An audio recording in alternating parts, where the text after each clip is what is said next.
Hi అండి, రుచికరమైన దూది లాంటి రాగి ఇడ్లీలు తయారు చేసుకుందామా? ఇడ్లీలు తయారు చేయడానికి ముందుగా మనము 1 కప్పు ముడి బియ్యము, 1 కప్పు రాగులు రెండు కలిపి బాగా 2-3 సార్లుగా మనం వాష్ చేసుకొని నీళ్లు పోసి నానబెట్టుకోవాలి.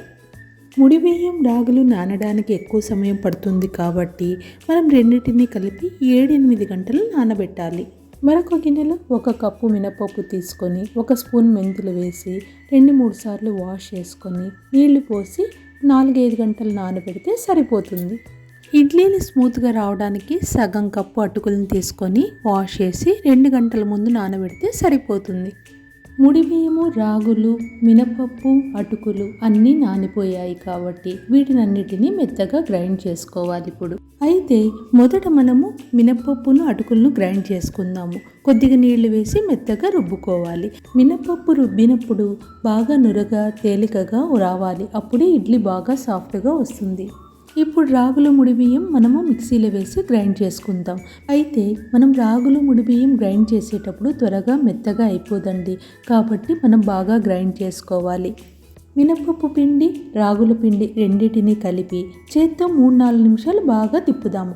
చెయ్యి తగలడం వల్ల పిండి బాగా పులిసి ఇడ్లీలు స్పాంజ్ లాగా వస్తాయి. ఈ విధంగా గెరిటితో కాకుండా మనం చేతితో కలిపిన తర్వాత మూత పెట్టి 10 గంటల పాటు వెచ్చని ప్రదేశంలో ఉంచుదాము. దీనివల్ల పిండి బాగా పులిసి ఇడ్లీలు పెట్టుకోవడానికి అనుకూలంగా తయారవుతుంది. చూడండి, పిండి ఎంత బాగా పులిసి నురుగ్గా వచ్చేసిందో. నాకైతే చాలా బాగా నురగగా వచ్చేసిందండి ఈ కొలతతో.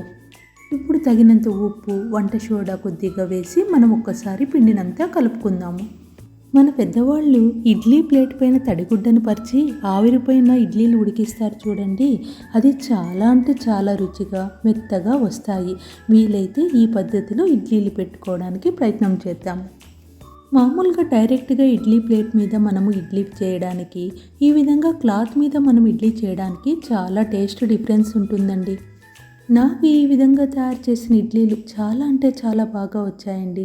భలే పొంగినాయి, స్మూత్గా ఉన్నాయి, రుచిగా కూడా ఉన్నాయి. తప్పకుండా ట్రై చేయండి.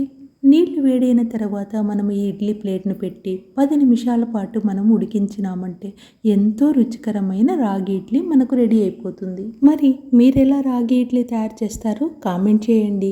ఈ వీడియో నచ్చినట్లయితే లైక్, షేర్ అండ్ సబ్స్క్రైబ్ చేయడం మర్చిపోకండి. Thanks for watching.